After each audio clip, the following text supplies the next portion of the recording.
la hija de mi esposo, lo dijo con una calma que heló el aire. El mejor regalo de boda es que usted desaparezca de esta familia para siempre. El salón parroquial quedó mudo. Busqué a Roberto con los ojos, esperando una corrección, una risa nerviosa, cualquier cosa.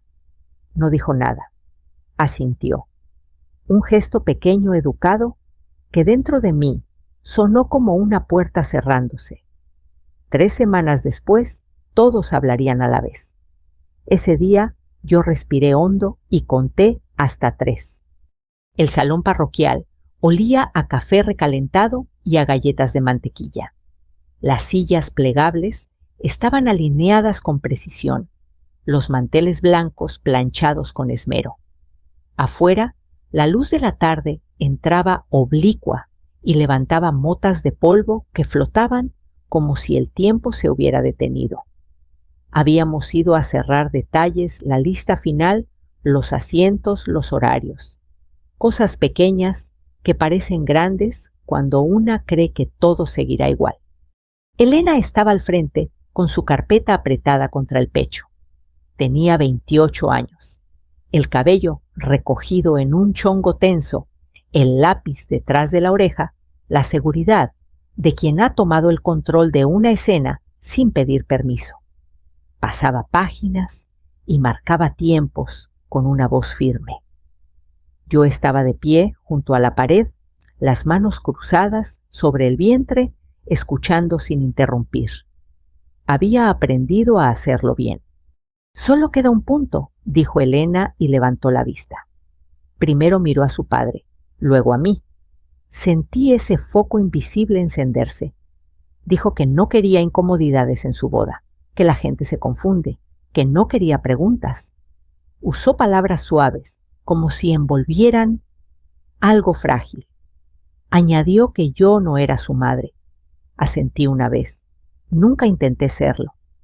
Llegué a su vida cuando ella ya caminaba sola. Me limité a estar. Respiró hondo y lo soltó claro, como una campana. El mejor regalo de boda es que usted desaparezca de esta familia para siempre. El silencio cayó pesado.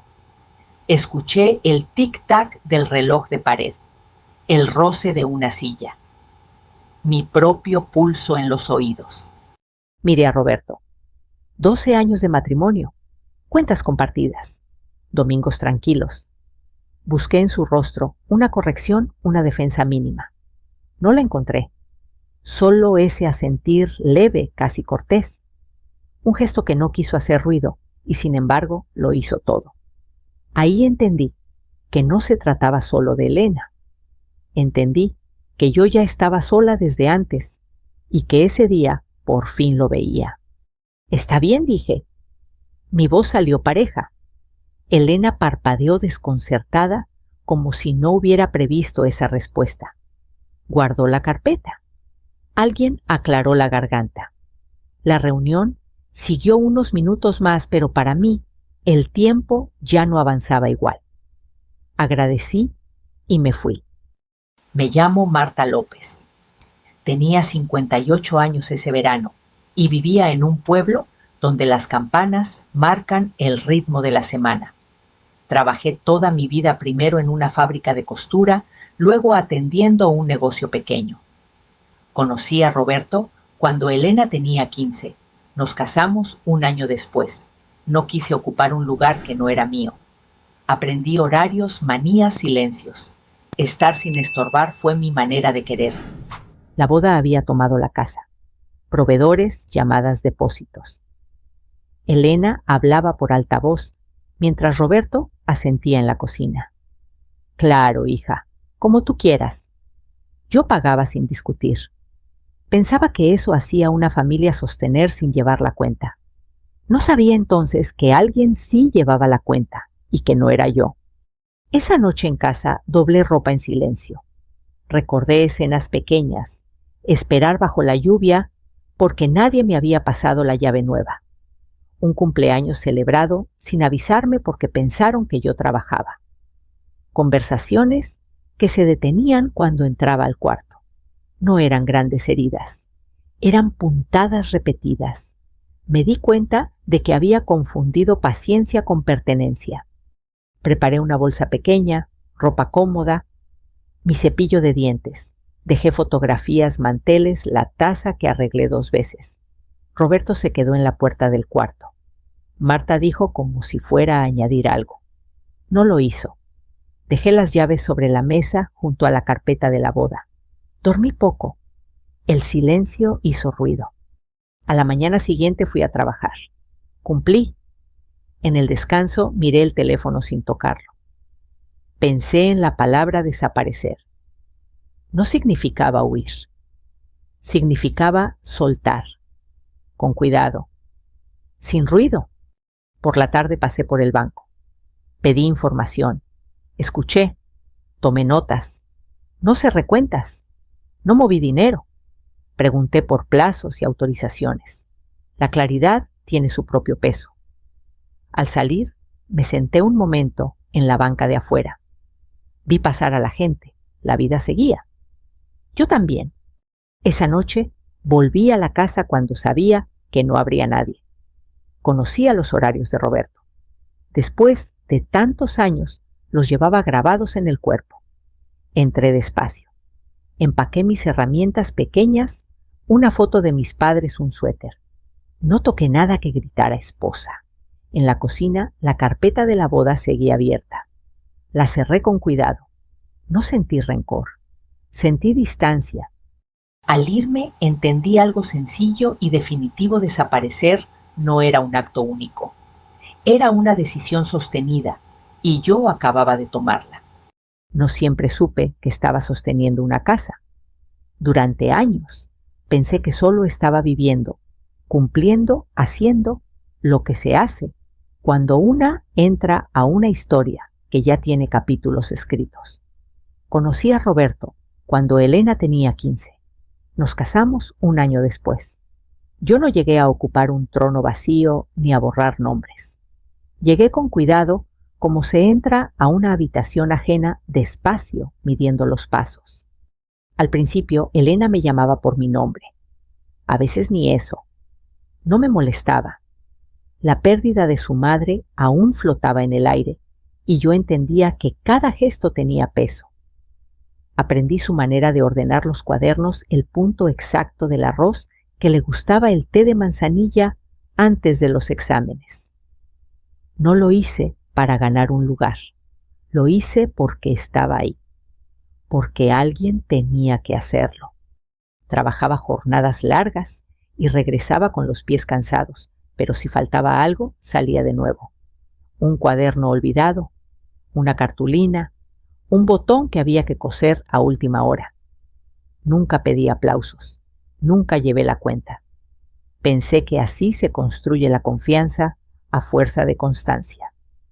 Con el tiempo, la mochila de Elena empezó a quedarse en la silla de la cocina. Era una señal mínima, pero la entendí. Roberto trabajaba fuera del pueblo. Yo me quedaba. Aprendí a escuchar la casa de noche, distinguir un portazo de un paso cansado, una tos de un llanto contenido. Fui a juntas escolares y a consultas médicas. Pagué una ortodoncia cuando el seguro no cubrió todo. Cubrí un mes de renta cuando su primera compañera de departamento se fue sin avisar. Una madrugada, Elena me llamó desde la carretera, el coche no arrancaba. Fui por ella sin preguntar. Al volver, me dijo medio en broma, medio en serio: eres mi heroína. Sonreí y seguí manejando. Con los años, la palabra gracias apareció menos. No lo tomé como desprecio. Creí que era normal. Cuando las cosas funcionan, quien las sostiene se vuelve invisible. Pintamos paredes, cambiamos focos, compramos una mesa grande para Navidad. Yo llevaba las cuentas por orden, no por control. Separaba sobres, adelantaba pagos, preveía emergencias. Nadie me lo pidió. Nadie lo notó. Cuando Elena se comprometió, la alegría fue sincera. Compré flores, llamé a mi hermana, abracé a Roberto. La boda se volvió el centro del calendario. Fechas, depósitos, decisiones. Elena hablaba rápido y seguro. Roberto asentía. Claro, hija, como tú quieras. Yo escuchaba y decía, está bien. Pensaba que invertir en quienes amas es una forma de cuidar. No sabía entonces que el cuidado también necesita límites. A veces por la noche me preguntaba dónde quedaría yo después, no con miedo, con costumbre. Cuando una ha sostenido tanto tiempo, cuesta imaginar las manos vacías. Me decía que todo estaba bien, que así es la madurez, que no hace falta ser nombrada para pertenecer. Confundí paciencia con pertenencia. La frase en el salón parroquial no fue solo una herida, fue una revelación, no por el contenido, sino por la certeza con la que fue dicha, y por el gesto de Roberto. Ese asentir pequeño ordenó años de dudas. De pronto, escenas sueltas encajaron esperar bajo la lluvia porque nadie me había pasado la llave nueva. Un cumpleaños celebrado sin avisarme porque pensaron que yo trabajaba. Conversaciones que se detenían cuando entraba al cuarto. No eran grandes golpes. Eran puntadas repetidas. No sentí rabia, sentí cansancio, un cansancio antiguo que no se quita durmiendo. Me di cuenta de que había supuesto que el amor se equilibraba solo que la constancia pesaba por sí misma. No fue así, no porque ellos fueran malos, sino porque yo había aceptado ser invisible. Los días siguientes caminé despacio. Fui a trabajar, escuché la radio, saludé como siempre. En el descanso miré el teléfono sin tocarlo. No respondí mensajes, no por castigo, sino porque hablar antes de tiempo me devolvía al lugar de siempre, explicar, suavizar, sostener. Yo estaba aprendiendo otro idioma, uno hecho de hechos tranquilos. Una tarde me senté en la banca frente a la iglesia. No entré. Vi a una mujer mayor rezar en silencio. Pensé en la paciencia y en cómo se confunde con resignación. Yo no estaba resignada, estaba despierta. Por primera vez en mucho tiempo, sabía exactamente quién había sido y cuánto había dado. No necesitaba que nadie lo confirmara. Esa claridad no me hizo dura, me hizo precisa. Entendí que no debía justificar mi ausencia ni dramatizar mi retiro. Bastaba con dejar de poner donde ya no me pedían estar. Ser parte sin nombre cansa. Ser borrada con educación duele. Reconocerlo, aunque tarde, libera. Cuando esa noche preparé la bolsa pequeña, no sentí heroísmo ni derrota. Sentí orden. Dejé lo que gritaba esposa y tomé lo que me pertenecía como persona. Cerré una puerta sin azotarla. Y al hacerlo, comprendí algo simple: todo lo que fui, sin pedir nada, no desaparecía. Se recogía. Para seguir siendo esta vez en un lugar donde mi presencia no necesitara permiso. Desaparecer no ocurrió como una huida. No hubo portazos ni carreras nocturnas. Fue una secuencia de gestos pequeños tomados con una calma que me sorprendió. La mañana siguiente a la reunión, desperté temprano en el cuarto sencillo que había alquilado por semanas al borde del pueblo. Las paredes eran claras, el colchón cedía en el centro y el ventilador marcaba un ritmo constante como si respirara conmigo. Me senté un momento a escuchar ese sonido hasta que la cabeza dejó de zumbar. Preparé café soluble en un vaso de plástico. Afuera el sol levantaba despacio y los autos pasaban sin prisa. Nadie sabía que yo estaba allí. Pensé en la palabra que Elena había dicho con tanta facilidad. Desaparecer no era borrarme del mapa, era dejar de estar disponible, dejar de sostener sin avisar y permitir que el peso se repartiera donde siempre debió estar. Fui a trabajar como siempre. Saludé, cumplí, regresé a casa con las manos cansadas. En el descanso miré el teléfono y lo guardé. No respondí mensajes. No por castigo, sino porque aún no era el momento. Hablar antes de tiempo me habría devuelto al lugar de siempre. Explicar, justificar, suavizar. Yo estaba aprendiendo a no hacerlo. Esa tarde pasé por el banco y pedí una revisión clara de mis responsabilidades. No cerré cuentas, no retiré dinero. Pregunté por autorizaciones y plazos. ¿Qué pasa si dejo de aprobar ciertos cargos recurrentes?, dije. La joven del mostrador explicó con paciencia. Tomé notas. Al salir me senté en la banca de afuera.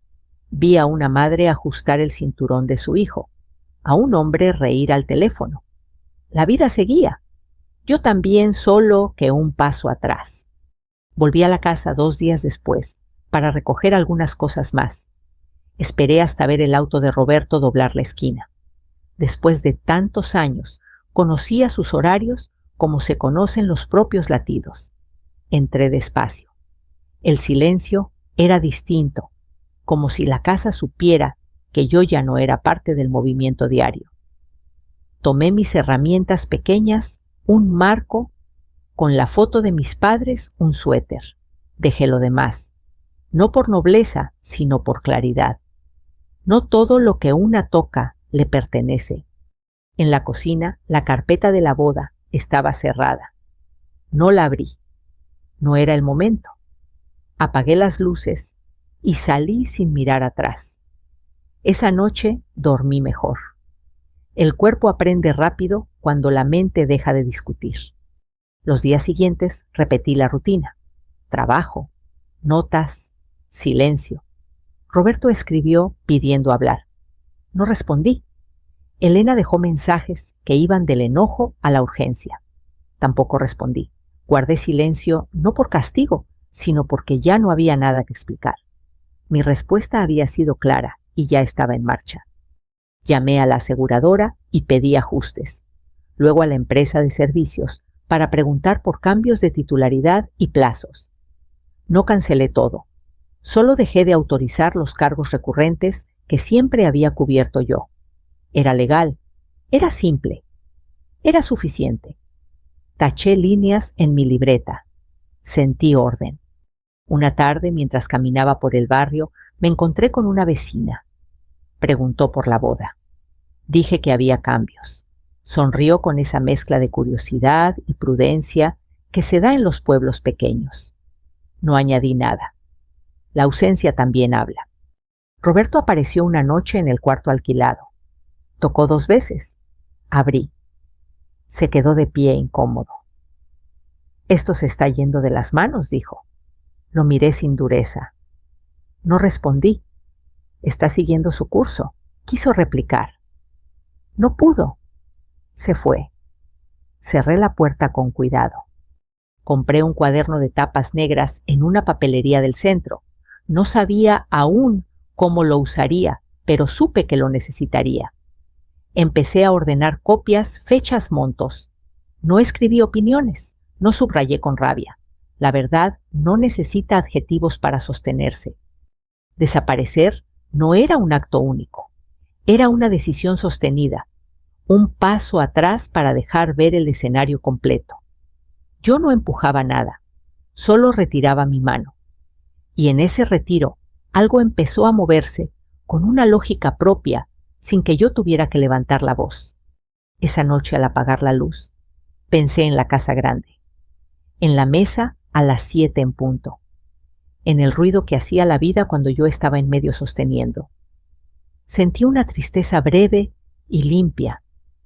Luego descanso, porque por primera vez en mucho tiempo, mi silencio no me borraba, me protegía. El cuarto día, el silencio dejó de ser una pausa y se volvió un método. Me senté a la mesa pequeña del departamento, abrí el cuaderno de tapas negras y empecé a ordenar. No recuerdos, no reproches, datos, fechas, autorizaciones. Había aprendido durante años a llevar cuentas para que otros vivieran sin pensar en ellas. Ahora hacía lo mismo, solo que con una diferencia esencial lo hacía para mí. Volví al banco a media mañana. La fila era corta, el aire frío. Pedí extractos y confirmaciones. Pregunté qué cargos estaban programados de forma automática y cuáles requerían autorización expresa. La empleada me explicó con precisión. Yo asentí y tomé nota. No cerré cuentas, no retiré fondos. Dejé claro que a partir de esa semana no autorizaría ciertos cargos recurrentes vinculados a la boda y a gastos que sin acuerdo explícito yo había venido cubriendo. Fue una conversación técnica limpia. Salí con la sensación de haber puesto una pieza en su lugar. Caminé 2 cuadras y me senté en una cafetería. Pedí un café largo, miré por la ventana. Pensé en la palabra sostener. Sostener no es mandar ni figurar. Es estar cuando hace falta, incluso cuando nadie mira. Yo había sostenido esa casa como se sostiene una viga sin nombre, sin aplausos. Ahora retiraba mi peso con cuidado para que nadie pudiera decir que empujé. Llamé al notario por la tarde. Hablamos de plazos y notificaciones. Le expliqué que no buscaba conflicto, solo claridad. Me dijo qué debía firmar y qué no. Firmé una solicitud para actualizar responsabilidades y dejé constancia de mi decisión. No hubo drama. Hubo procedimiento. Al colgar respiré hondo. La tranquilidad también requiere pasos formales. Regresé a la casa al atardecer por última vez esa semana. Esperé a ver el auto de Roberto doblar la esquina. Después de tantos años, conocía sus horarios, como se conocen los propios latidos. Entré. El silencio tenía otra textura. Fui al cuarto de servicio, donde guardaba carpetas antiguas.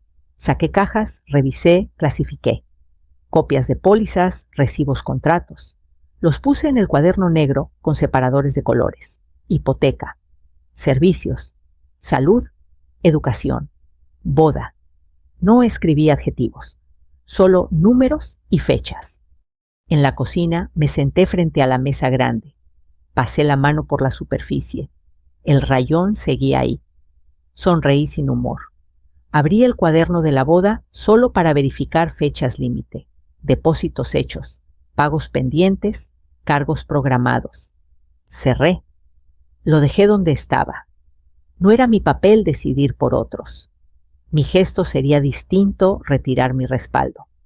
Esa noche Roberto escribió: «Los proveedores llaman. No entiendo». Leí el mensaje 2 veces. Respondí con una línea: «Dejé de autorizar los cargos que yo cubría». No añadí nada. Apagué el teléfono. Me preparé un té. Bebí despacio.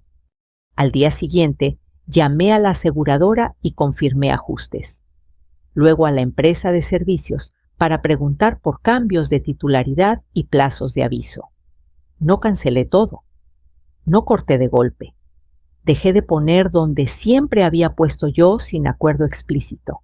Era legal, era razonable, era suficiente. Taché líneas en el cuaderno. Sentí orden. Las llamadas aumentaron. Elena dejó un mensaje largo, la voz quebrada, acusándome de manipulación. Roberto escribió más tenso: «Esto no es justo». Miré el cuaderno. Pensé en la justicia como una balanza: no grita, no acusa, se inclina. Yo no inclinaba nada, retiraba mi peso. Esa tarde pasé por la papelería y compré separadores nuevos. No por estética, sino por claridad.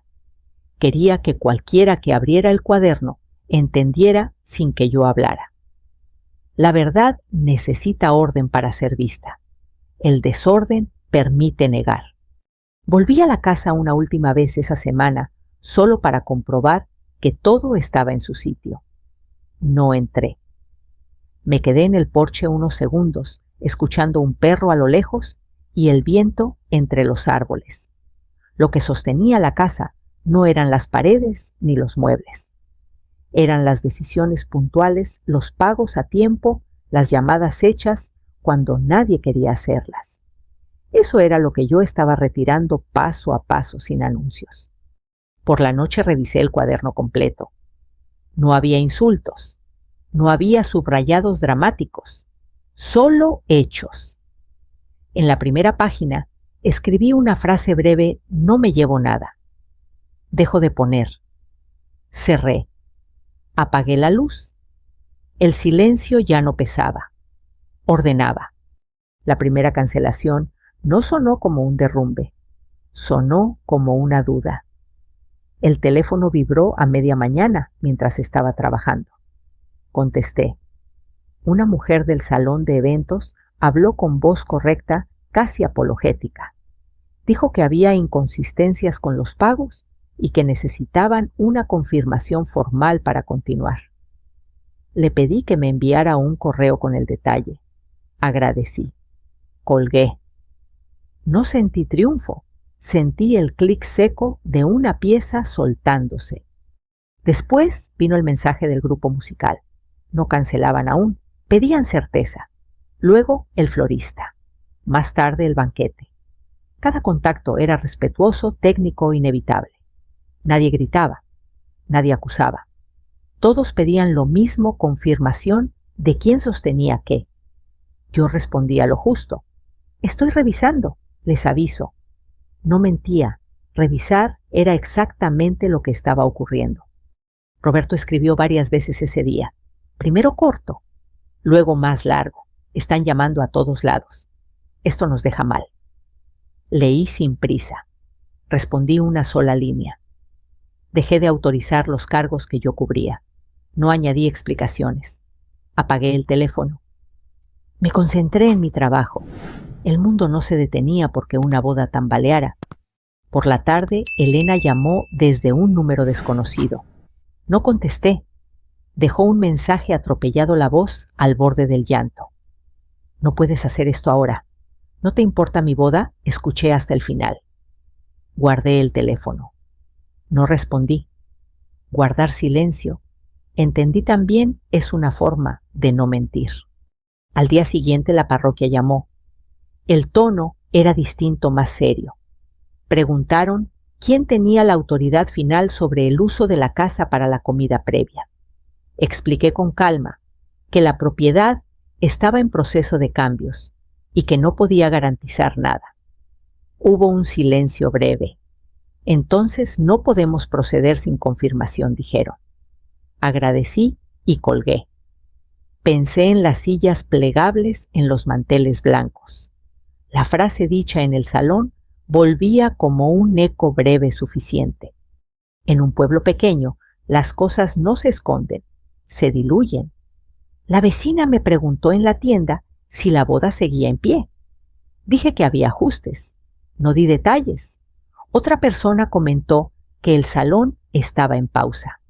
Las palabras corrían sin necesidad de nombres propios. La vergüenza pública no llega de golpe, se filtra por los bordes. Roberto apareció esa noche en el departamento. No tocó fuerte. Se quedó en el porche, las manos juntas.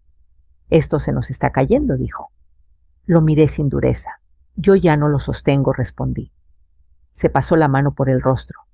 Elena está destrozada. Asentí. Yo también lo estuve. El silencio se hizo espeso. Podemos arreglarlo, insistió. Negué con la cabeza. No sin volver a ponerme donde ya no pertenezco. Bajó la mirada. Se fue. Al día siguiente, el salón confirmó la suspensión. El grupo musical pidió una decisión inmediata para no perder la fecha. El florista habló de penalizaciones. Todo era correcto contractual. Elena volvió a llamar. Contesté esta vez. Su voz temblaba. ¿Por qué haces esto?, preguntó. Pensé la respuesta. Porque me lo pediste. Hubo un sollozo breve. Esto nos humilla, dijo. La verdad no humilla, respondí. Aclara. Colgué. La comunidad empezó a notar el vacío, por logística, no por chisme. La boda ocupaba espacios, tiempos, compromisos. Al retirarse, dejó huecos visibles. Yo caminaba por el pueblo con la espalda recta. No por orgullo, sino por dignidad. No debía explicaciones públicas por una decisión privada que había sido solicitada.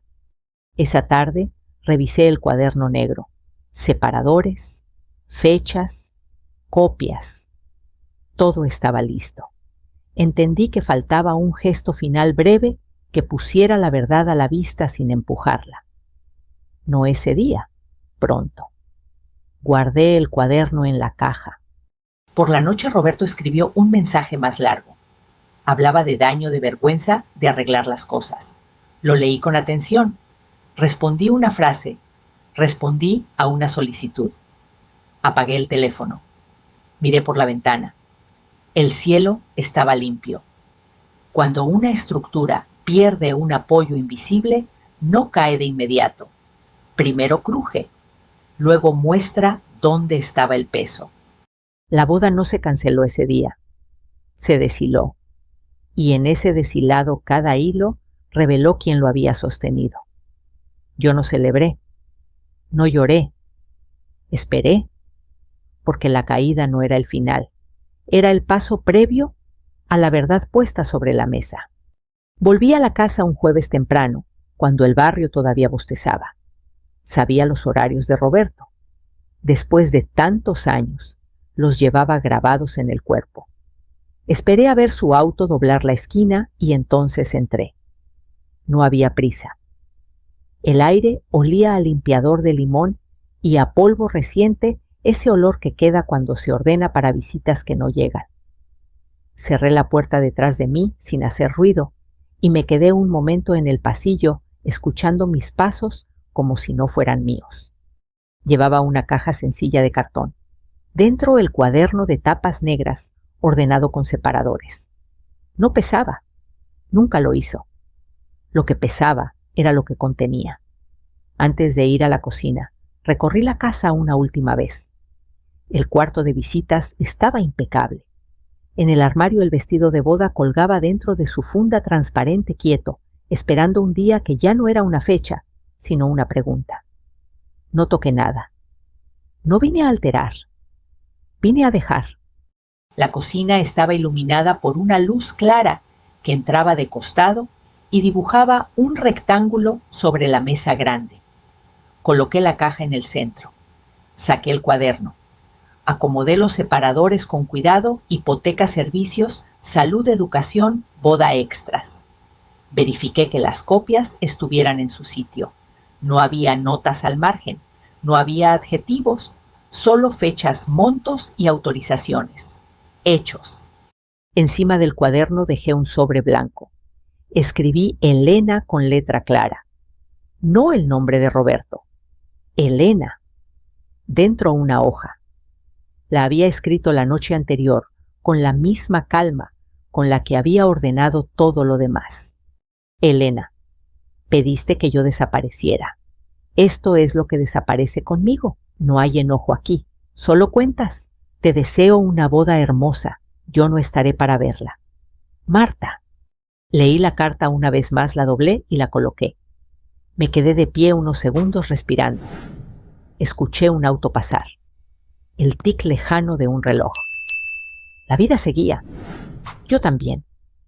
Salí sin cerrar con llave. No era necesario. El cuaderno no era una trampa. Era un espejo. Y los espejos no persiguen a nadie. La llamada llegó esa tarde. No fue Roberto. Fue Marcos, el prometido de Elena. Su voz sonaba tensa, contenida. ¿Qué es esto?, preguntó sin rodeos. Ábrelo, respondí. Hubo un silencio largo. Escuché el pasar de páginas, una respiración que se detenía. ¿Sabías todo esto?, preguntó, y supe que hablaba con Elena. Del otro lado no hubo respuesta. Ese silencio dijo más que cualquier grito. Luego escuché la voz de Roberto quebrada. Marta, por favor. No dije nada. Marcos volvió al teléfono. No tenía idea, murmuró. No es manipulación, dije con calma. Es documentación. Colgué sin despedirme y me senté en la cama del departamento. Esperé. Lo que ocurrió después me lo contaron. No estuve allí. No quise. Elena, dijeron, dejó caer el cuaderno al suelo.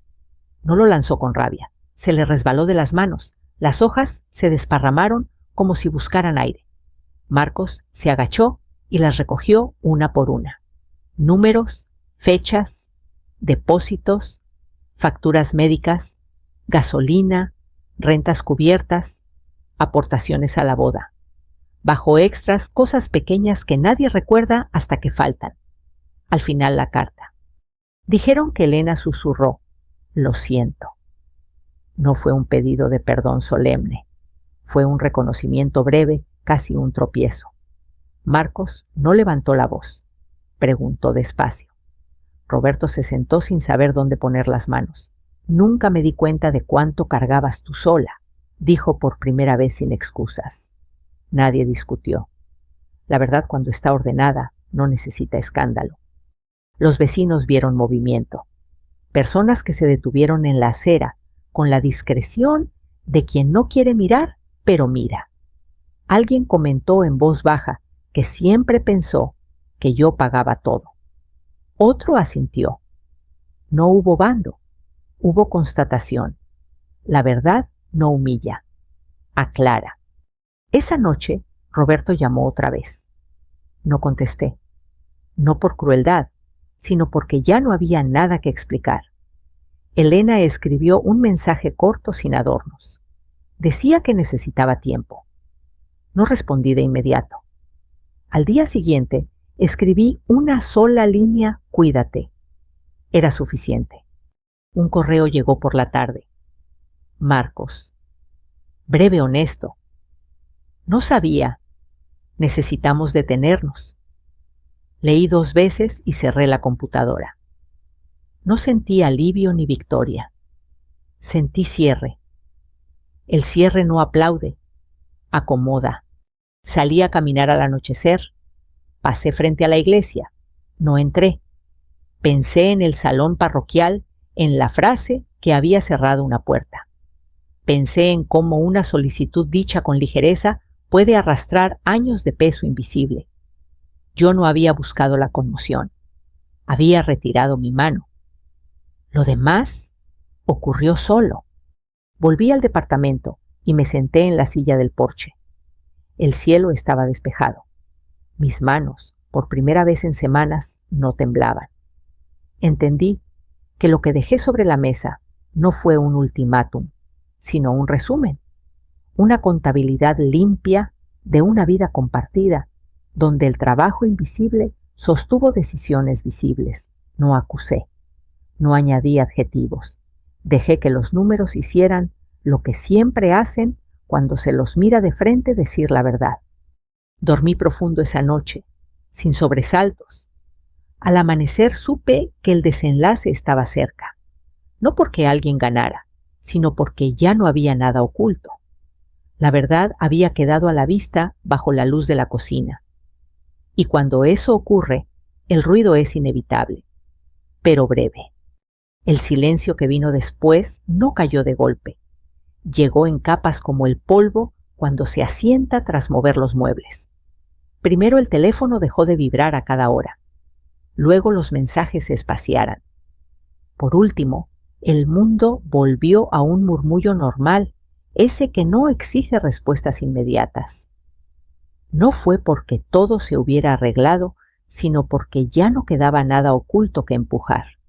Me mudé del departamento temporal a una casa pequeña, al borde del pueblo.